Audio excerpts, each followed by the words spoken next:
चलिए बच्चों, अभी अपन 22 तारीख को ही आगे उन्होंने दिया है। देखो 22 तारीख को बैंक पेड इंश्योरेंस प्रीमियम 1000 वो हो गया। Collected interest on investment 1650 collect किया है हमारे लिए। बैंक ने कलेक्ट किया है हमारा इंटरेस्ट, मतलब हमारा इंटरेस्ट बैंक ने हमारे अकाउंट में ज़मा किया है। मतलब हमारे अकाउंट में पैसा क्या हो जाएगा, ज़मा हो जाएगा। मतलब हमारे अकाउंट में पैसा जमा हो गया, यानी बैंक कौन हो गई, हमारी रिसीवर हो गई। And debit the receiver, bank receiver है, मतलब अकाउंट में पैसा जमा हो गया यानी बैंक रिसीवर हो गई। एंड क्या जमा किया है, तो इंटरेस्ट जमा किया है। तो ये जो इंटरेस्ट है, ये इंटरेस्ट हमारे लिए क्या है, इनकम है। हमने जो पैसा इन्वेस्ट किया था उस इन्वेस्टमेंट पर हमको इंटरेस्ट मिला है, तो ये हमारे लिए क्या है, इनकम है। Income means credit all income and gain. तो इनकम को क्रेडिट दो, तो कैसे क्रेडिट देते, टू इंटरेस्ट अकाउंट। आए समझ में? ये अपने पास नहीं है, बैंक के पास जाए एंड लिखे टू इंटरेस्ट, अमाउंट लिखेंगे बैंक कॉलम में 22 तारीख। To interest on investment bank column में 1650। इस प्रकार ये हो गया। अभी 24 तारीख, cheque issue to Dhanraj was dishonoured. चलिए पीछे चलते हैं। धनराज, ये देखो इधर, पे टू धनराज 6000। ध्यान देते इधर, इस 7 तारीख का कनेक्शन किधर है, यहाँ है कि नहीं। Cheque issue to Dhanraj, issued किया था, दिया था धनराज को। तब हमने, चलिए अपन पहले करते हैं ओरिजिनल एंट्री। चेक दिया था धनराज को, तो एंट्री क्या की थी, ये जो धनराज है वो चेक का कौन हो गया, रिसीवर हो गया। एंड एंट्री कहती है डेबिट द रिसीवर, धनराज को डेबिट। एंड धनराज को चेक का पैसा कौन देंगी, बैंक देगी, बैंक इज द गिवर, तो बैंक अकाउंट क्रेडिट। आ रहा है समझ में? तो धनराज को चेक दिया तो धनराज को पैसा मिलेगा, एंड बैंक मतलब हमारे बैंक से पैसा जाएगा। लेकिन हुआ क्या कि चेक जो है वो डिसऑनर्ड हो गया, मतलब हमारे बैंक से पैसा नहीं गया, नहीं गया, डिसऑनर्ड हो गया चेक। तो ऐसे समय में ये जो एंट्री है, तो अभी अपन क्या कर रहे, चेक हो गया डिसऑनर्ड। जब डिसऑनर्ड हो जाता है तो ये जो ओरिजिनल एंट्री है उसकी क्या करना है, रिवर्स एंट्री, रिवर्स एंट्री करनी है।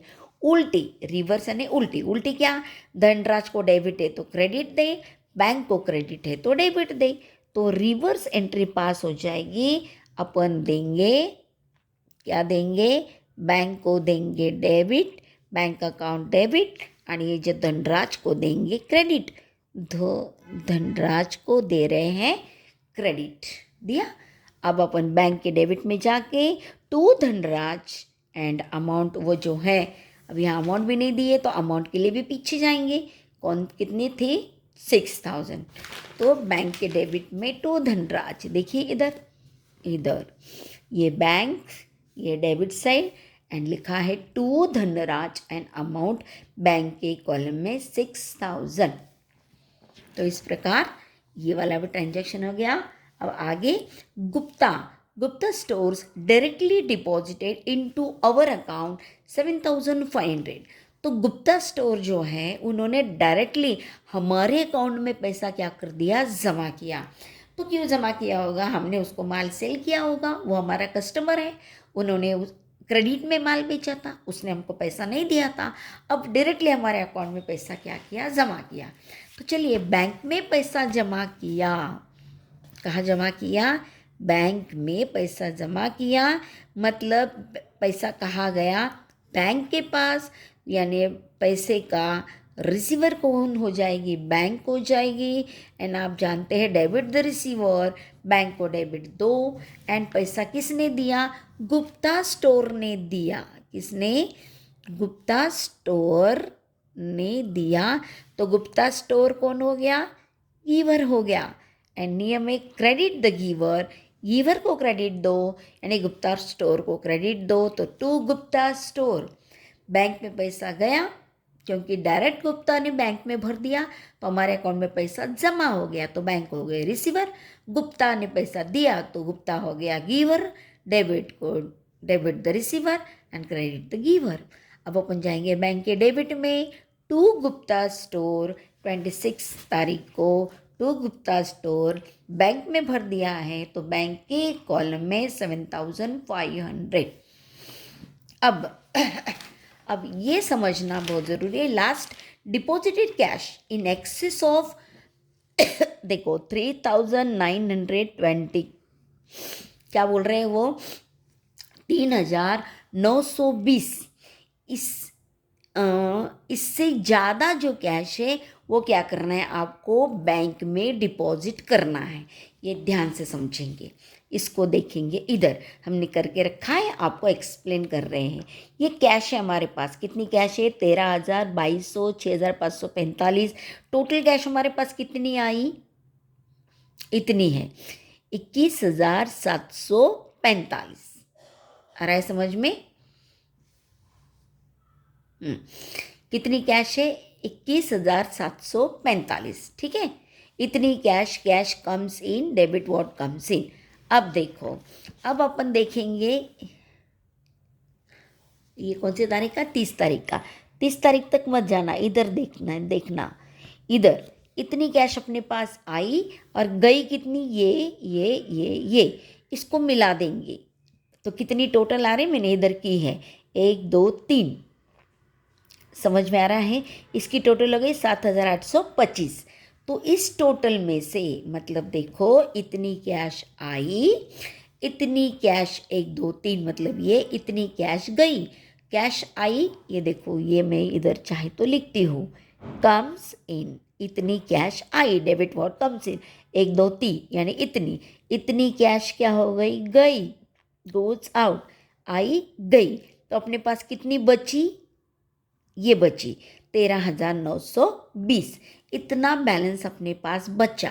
अब वो क्या कह रहे हैं? इसमें से सिर्फ 3,000, देखो इधर बताएं, 3,920 इतना रखना है। और इससे ज़्यादा डिपॉजिटेड कैश डिपॉजिट करो बैंक में, कितना? इन एक्सेस ऑफ दिस, इससे ज़्यादा, 3,920 से ज़्यादा जितनी कैश है।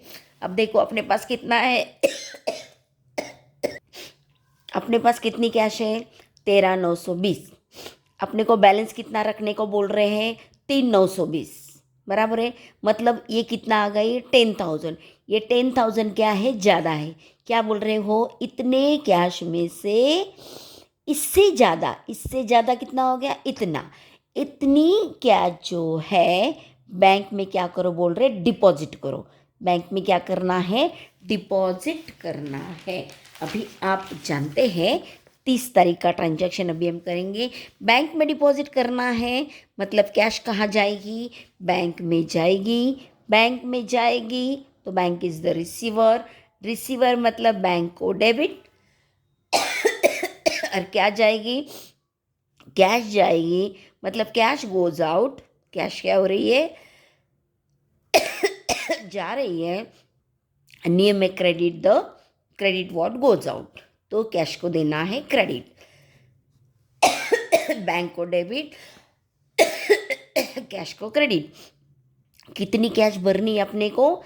10,000 भरनी है। एक्चुअली हमारे पास कैश का बैलेंस कितना है? 13,920।